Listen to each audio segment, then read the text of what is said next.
নমস্কার বন্ধুরা, কেমন আছো তোমরা সবাই? আশা করছি সবাই খুব ভালো আছো। অনেক দিন পর, প্রায় অনেক দিন পর আবারও একটা ব্লগ নিয়ে হাজির হয়ে গেলাম। আর এখানে কি ব্যাপারে কি হচ্ছে না হচ্ছে আশা করি মানে সবাই না জানলেও কিছু সংখ্যক মানুষ তো বুঝতেই পারছো। আমার দিদির ছেলের পৈতে আজকে, মামার বড় মেয়ে আর কি, তার ছেলেরই পৈতে, তো সেটারই এখানে অ্যারেঞ্জমেন্ট চলছে। আর এখানে দেখো বৌদি, মা, রিমো, বৌদির মেয়ে আর কি, আমাদের ভাইজি, দাদার মেয়ে তো ভাইজি। তো আর এইদিকে সবাই আলোচনা গল্প যা হয় একসঙ্গে অনেকদিন পর হলে, আর এদিকে রান্নার প্রিপারেশন চলছে। তো চলো আজকের ব্লগটা তোমাদের এখান থেকেই শুরু করলাম, পুরোটা দেখো, আশা করছি তোমাদেরও খুব ভালো লাগবে। আর পৈতে বাড়িতে এই প্রথম আমি গেলাম, জানো তো, এর আগে আমি কখনো যাইনি। আর এখানে যে রান্নাটা হচ্ছে, এই রান্নাটাই আজকে সারাদিন আমার দিদির ছেলে খাবে আর কি। এখানে পায়েস করা হচ্ছিল, তো টেম্পোরারি যা দেখলাম আর কি, পুরোহিত মশাই চালও করলো না, দুধটা শুকিয়ে গেল, ব্যাস নামিয়ে দিল। তো যাই হোক, এটা যে কী করে ও খাবে আমার তো বোঝার বাইরে। তো এটাই নাকি ওকে আজকে খেতে হবে, ফলমূল খেতে হবে। আর পৈতের তো অনেক নিয়ম আছে, মানে 3 দিন নাকি ঘর থেকে বেরোতে নেই, আরও অনেক কিছু আছে। তো এখন তো সবে শুরু, আর আমরা গেছিলাম প্রায় তখন বাজে 12টার কাছাকাছি। তো ওই জন্য পুরো অনুষ্ঠানটাই প্রায় কভার করতে পেরেছি আর কি, তোমাদের দেখাতে পারবো।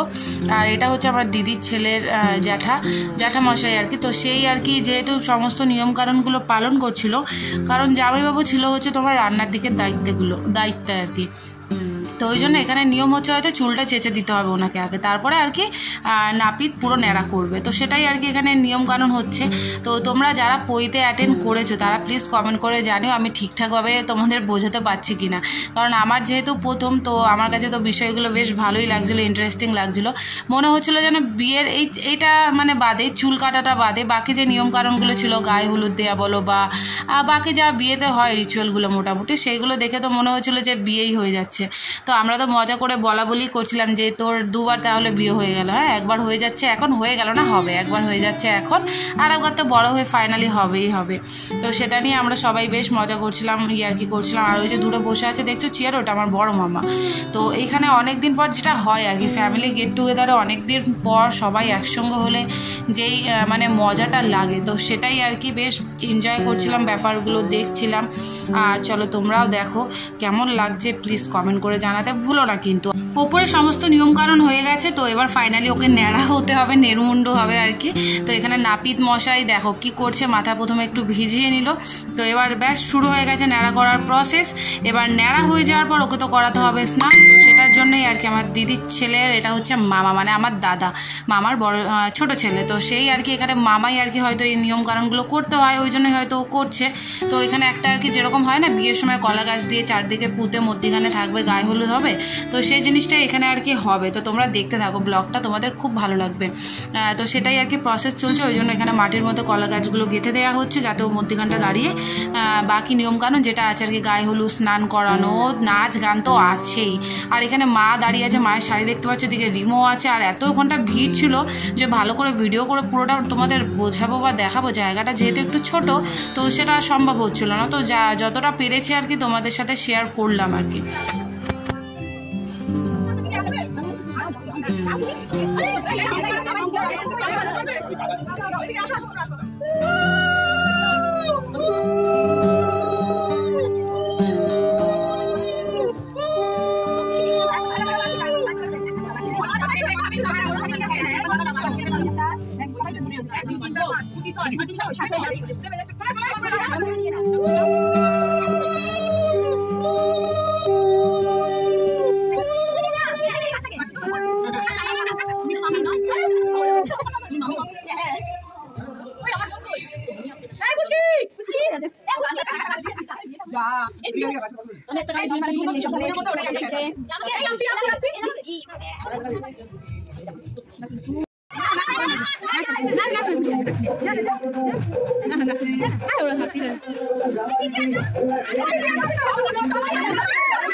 সব শেষে এবার পেট পুজোর পালা। দেখো খাবার নিয়ে বসে পড়েছি, ভাত ডাল আলু ভাজা দিয়ে চলে গেছে।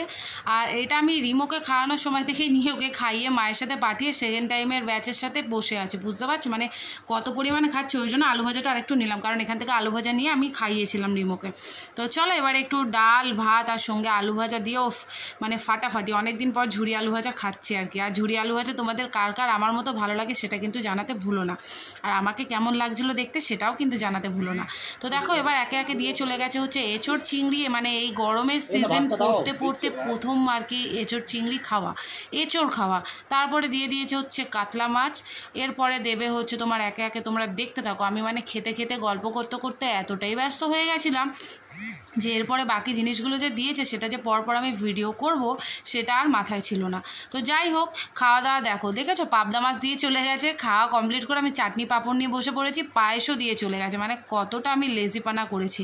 আর রয়েছে হচ্ছে তোমার রসগোল্লা, লেডিকেন নিয়ে আসছে দাঁড়াও, এরপরে থাকবে হচ্ছে সন্দেশ। তো এই হচ্ছে খাওয়া দাওয়ার আয়োজন, ব্যাস জম্পেস একটা খাওয়া দাওয়ার মানে আয়োজন ছিল। আর আমার ভাই আর অতনু যেটা মিস করে গেল, কারণ ওদের কাজে ছুটি ছিল না, যেতে পারেনি। তো পুরো ভিডিওটা কেমন লাগলো জানাতে ভুলো না, তার সঙ্গে লাইক কমেন্ট শেয়ার করতেও ভুলো না কিন্তু।